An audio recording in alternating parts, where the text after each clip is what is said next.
अस्सलाम वालेकुम। मेरा नाम प्रोफेसर शाइस्ता वहीद है और मैं नवाज शरीफ मेडिकल कॉलेज में शोबा गायनी की हेड हूँ।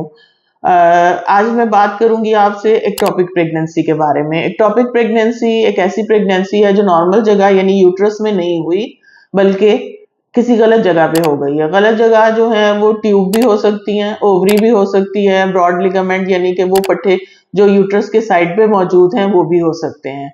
इसके बहुत सी वजूहात होती हैं, जैसे कि मरीज में पहले कोई इन्फेक्शन रही हुई है या सर्जरी हुई हुई है जिसकी वजह से उसकी ट्यूब्स डैमेज हो गई हैं, और या ट्यूब का फंक्शन खराब हो गया है जिसकी वजह से जो प्रेगनेंसी हो रही है वो यूट्रस तक नहीं पहुंच पा रही, वो ट्यूब में ही रुक जा रही है या फिर अंडेदानी के अंदर रुक जाती है।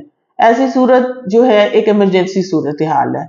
ऐसी सूरत में हम पेशेंट को एडवाइस करते हैं कि वो फौरन एडमिट हो और उसके सर्टेन टेस्ट किए जाते हैं। बीटा एचसीजी लेवल एक ऐसा टेस्ट है जो हमें ये बताता है कि प्रेगनेंसी की ड्यूरेशन कितनी है। उस ड्यूरेशन के हिसाब से मरीज का इलाज किया जाता है।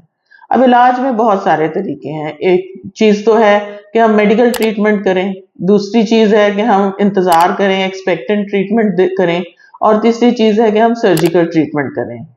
पहले हम ले लेते हैं एक्सपेक्टेंट ट्रीटमेंट को। एक्सपेक्टेंट ट्रीटमेंट हम उस वक्त करते हैं जब बीटा एचसीजी का लेवल बहुत लो हो और जो नजर आने वाली प्रेगनेंसी या सैक है वो बहुत छोटी हो, जिसमें हमें उम्मीद होती है कि ये खुद से जज्ब हो जाएगी और फेलियर की तरफ चली जाएगी, जिससे हमें मरीज को कोई सर्जरी नहीं करनी पड़ेगी और कोई दवाई नहीं देनी पड़ेगी, बल्कि वो खुद अपनी कुव्वत मुदाफियत से उस चीज को क्लियर कर लेगा।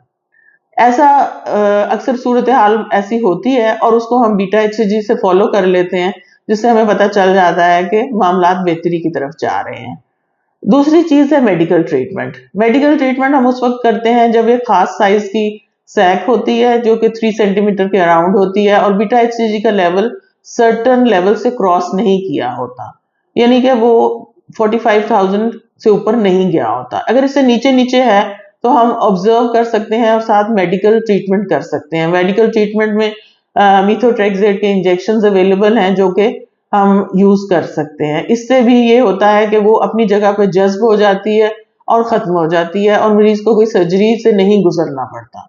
हाँ, अगर ये सैक का साइज बड़ा हो और उसमें दिल की धड़कन मौजूद हो और बीटा एचसीजी का लेवल मुसलसल बढ़ रहा हो, तो ऐसे सूरत में हमें सर्जिकल ट्रीटमेंट की तरफ जाना पड़ता है, जिसमें हम कोशिश करते हैं कि हमल जो है गलत जगह पे उसको निकाल दें और बाकी एरिया को रिपेयर कर दें, ताकि मरीज की ट्यूब्स और ओवरीज भी बच जाएं और जो गलत जगह पे हमल है वो भी निकल जाए।